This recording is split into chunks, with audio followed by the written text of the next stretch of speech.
99%가 모르는 중산층의 착각. 월급 500이면 중산층? 대한민국 현실은 다릅니다. 여러분, 은퇴 이후의 삶에 대해 생각해 보신 적 있으신가요? 요즘 같은 시대에는 중산층이라는 단어가 더 이상 안락한 삶과 직결되지 않는다는 말을 자주 듣습니다. 특히 월급 500만 원을 받는다면 어느 정도는 여유롭게 살 수 있지 않을까 싶다가도 막상 현실은 만만치 않죠. 집값, 교육비, 생활비, 그리고 노후 준비까지 신경 쓰다 보면 이게 정말 중산층이 맞나? 하는 회의감이 들기도 합니다. 은퇴 후에 조금이라도 여유로운 삶을 살려면 지금부터 꼼꼼하게 계획해야 한다는 사실을 누구나 알고는 있지만 정작 그 실행 과정은 쉽지 않아요. 오늘은 중산층이라 불리는 계층에 대한 착각, 그리고 은퇴 이후의 삶에 어떤 위험 신호가 도사리고 있는지 함께 이야기해 보려 합니다.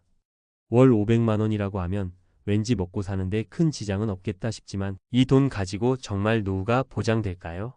특히 우리나라 사람들의 마음 한구석에는 그래도 난 중산층이잖아 라는 안심이 깔려있는 경우가 많습니다.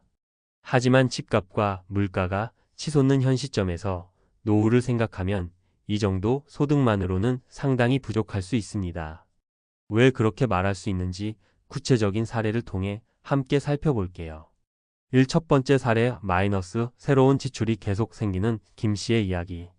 김 씨가 겪는 50대 중반으로 곧 은퇴를 앞두고 있습니다. 건설회사에서 25년 넘게 일하며 현재 월 500만 원 안팎의 소득을 올리고 있지만 실제로 저축할 수 있는 금액은 얼마 되지 않아요.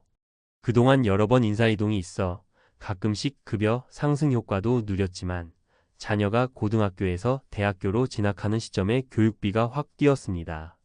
게다가 자녀가 유학을 가고 싶다고 하니 최소 몇 천만 원의 추가 비용이 들 거라는 계산이 나오죠. 김 씨는 나 정도면 그래도 중산층이지라는 생각으로 꽤 오랫동안 살아왔습니다. 하지만 막상 은퇴를 눈앞에 두고 보니 남아있는 대출도 있고 자녀의 결혼 자금 문제도 무시할 수 없습니다. 무엇보다 고민되는 건 본인의 노후 자금이에요. 과거에는 월급 500 정도면 중산층이라는 믿음이 있었는데 지금은 물가가 뛰고 삶의 수준이 높아지면서 이 정도 소득만으로는 노후의 안정감을 갖기가 쉽지 않습니다. 김 씨도 뒤늦게 깨달은 거죠. 내가 생각했던 중산층은 사실상 빡빡하게 살아가는 상황이더라라고요. 이 두 번째 사례 은퇴했더니 생활비 부담이 커진 박 씨의 이야기. 박 씨가 겪는 60대 초반으로 작년에 정년퇴직을 하고 지금은 소일거리로 주 3일 정도만 일합니다. 현역 시절에는 매달 500만 원 가까운 급여를 받았기에 스스로 그래도 중산층이라고 생각했죠. 그때는 큰 소비를 하지는 않았지만 매달 나가는 보험료와 각종 공과금, 그리고 식비나 교통비 등을 제외하고 적금도 조금씩 넣을 수 있었거든요. 그런데 은퇴를 하고 나니 국민연금만으로는 생활비를 충당하기가 너무 빠듯했습니다. 은퇴 전에는 잘 보이지 않던 자잘한 지출들이 눈에 보이기 시작한 거예요. 예를 들어 아침 저녁으로 먹는 약값이라든지 한 번씩 병원에 가면 드는 검사비나 진료비, 또 친지 경조사에도 꾸준히 참석해야 하는데 이러한 지출이 은퇴 후 오히려 체감상 더 크게 느껴집니다. 시간이 많아지니 작은 취미 활동이라도 해보고 싶은데 그 비용 또한 만만치가 않죠. 결국 박 씨는 월 500이면 중산층이라는 말에 스스로 속아온 게 아닌가 싶다고 이야기합니다. 은퇴 이후 소득이 줄어들게 되면 그동안 월 500만 원을 벌던 시절보다 훨씬 더 적은 돈으로 생활비를 맞춰야 하죠. 문제는 삶의 질을 어느 정도 수준에서 유지할 수 있느냐인데 예전에는 상상하지 못했던 병원비 부담 같은 변수가 크게 작용한다는 겁니다. 세 번째 사례 투자, 실패로 불안해진 이 씨의 이야기. 이 씨가 겪는 40대 후반으로 현재 월 소득이 500만 원 정도 됩니다. 대기업에 다니고 있지만 조직 개편이나 구조 조정 이야기가 계속 나오다 보니 여차하면 퇴직해야 할 수도 있다는 불안감이 있죠. 그래서 몇 해 전부터 주식과 가상자산 투자로 목돈 마련을 시도했습니다. 주변에서는 가만히 있어도 자산이 늘어난다, 평생 월급만으로 노후 대비하기 힘들다 같은 이야기가 워낙 많으니 이 씨도 마음이 급했습니다.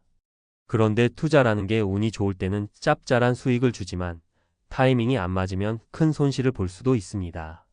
이 씨가 자금을 넣어둔 종목이 하락세를 타면서 몇 달 만에 큰 폭의 손실을 입었어요. 결국 다시 적립식으로 코인을 사보겠다고 이것저것 시도했는데 수익이 날 때도 있고 손해를 볼 때도 있어서 마음이 영 편치 않습니다. 이 씨는 자주 이렇게 말합니다. 월 500 받으면 뭐하나. 불안해서 잠을 제대로 못 자는데. 본인은 그래도 명함 있는 직장인이니 중산층은 맞다고 생각했었지만 막상 구조조정이라는 불안 요소 앞에서 이 월급이 영 미덥지 않다는 거죠. 이 씨는 간신히 모은 퇴직금이나 적금 정도로는 은퇴 이후 3040년까지 버티기 벅찰 것 같아 하루하루가 마음이 조급하다고 합니다. 자, 이 세 사례에서 공통적으로 느껴지는 점이 있죠. 중산층이니까 걱정 없을 줄 알았다가 막상 은퇴를 앞두거나 갑작스러운 상황을 맞닥뜨리니 불안이 엄습한다는 부분입니다. 우리나라는 집값과 교육비가 워낙 높고 수명도 길어지면서 은퇴 이후 30년이라는 긴 세월을 살아야 하게 됐습니다. 월 500만 원을 버는 시기도 결국 길지 않고 그나마도 현역 시절에 충분한 자산 형성을 못한 경우가 많아요. 아파트 한 채 마련하는 것도 쉽지 않고 자녀 교육비 마련하느라 빚을 내기도 하죠. 그러다 보니 노후 준비를 제대로 못하게 되고 은퇴 후에는 이전과 전혀 다른 삶을 마주하게 됩니다. 특히 노후 준비에 있어 가장 중요한 문제는 내가 앞으로 얼마나 지출할 것인가를 미리 계산하기가 어렵다는 겁니다. 작게는 병원비부터 크게는 예기치 못한 수술비 또는 가족 중 누군가가 어려워졌을 때 도와줘야 하는 상황 등 인생에서 변수가 워낙 많아요. 때문에 우리가 막연히 월 500이면 충분하지 않아? 라고 생각하는 건 어찌 보면 무책임한 낙관일 수 있습니다. 그렇다고 방법이 전혀 없는 것은 아닙니다. 첫째, 현재 월 소득 중에서 꼭 필요한 지출과 그렇지 않은 지출을 명확히 구분해야 합니다. 현역 시절부터 소비 패턴을 체크하고 은퇴 후에는 어떤 부분을 줄일 수 있고 어떤 비용이 더 늘어날지 구체적으로 따져봐야 하죠. 둘째, 국민연금 이외의 추가 연금 또는 투자, 포트폴리오를 구성해두는 것이 좋습니다. 무리한 투자가 아니라 금리나 배당 등이 안정적인 상품으로 분산 투자하는 방식이 안전하죠. 셋째, 주택 마련 여부도 중요하지만 내 집 마련만이 능사는 아니라는 생각을 가져야 합니다. 너무 큰 주택담보대출로 인해 이자, 부담을 지게 되면 정작 노후 자금이 부족해질 수 있으니까요. 또 한 가지 중요한 건 중산층이라는 단어에 스스로 갇히지 않는 태도입니다. 나는 중산층이니까 괜찮을 거야 라고 단정 짓고 막연히 내 삶을 낙관해버리면 오히려 더 큰 위험에 빠질 수 있습니다. 시장 상황은 언제든지 변하고 개인의 상황도 예측 불가능하게 바뀔 수 있거든요. 오히려 스스로를 조금 더 보수적으로 평가하고 노후 자금이 충분하지 않을 수 있다라는 가정 아래에서 치밀하게 준비하는 편이 훨씬 안전합니다. 중산층이라고 해서 미래가 보장되는 건 아니에요. 앞서 말씀드린 김씨, 박씨, 이씨처럼 우리가 흔히 생각하는 월 500만 원의 소득을 올리면서도 은퇴 후 삶에 대한 불안과 현실적인 제약을 절감하는 분들이 적지 않습니다. 그저 당장 한 달, 두 달은 버틸 수 있을지 모르나 우리가 은퇴 후에 살아야 할 세월은 훨씬 길고 예측 불가능하니까요. 여기에 더해 은퇴 이후의 삶을 단순히 노후에도 편안하게 사는 것으로만 생각해서는 안 됩니다. 생각보다 은퇴 후에는 건강 문제뿐 아니라 사회적 관계 단절과 심리적 공허감도 찾아옵니다. 소득도 줄었는데 인간관계까지 축소되면 예상치 못한 외로움과 우울감을 겪을 수 있어요. 그러니 재정적인 부분뿐 아니라 은퇴 후의 생활 전반에 대해서도 준비가 필요합니다. 취미나 봉사활동을 통해 사회와 연결되어 있고 내 삶에 의미 있는 무언가를 지속적으로 추구하는 자세가 중요하죠. 마지막으로 중산층이라는 말은 우리 마음속에서 일종의 안전판처럼 작용할 수 있지만 사실 소득만 놓고 보면 그 기준이 모호하기 짝이 없습니다. 월 500만 원, 600만 원, 혹은 700만 원을 벌어도 주거비, 교육비, 각종 생활비를 제하고 나면 남는 게 별로 없다면 그건 더 이상 중산층이라고 보기 어렵습니다.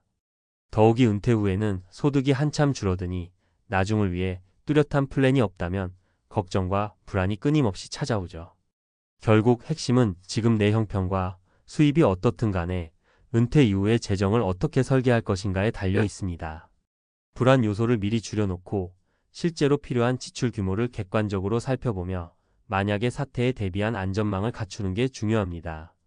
중산층이든 아니든 편안한 노후를 위해서는 스스로를 끝없이 점검하고 대비해야 한다는 점을 잊지 말아야겠죠. 나에게 주어진 환경에서 현실적으로 할 수 있는 것부터 시작해 작은 행동이라도 꾸준히 실천한다면 은퇴 후 삶이 막막하다는 두려움을 조금씩 덜어낼 수 있을 겁니다.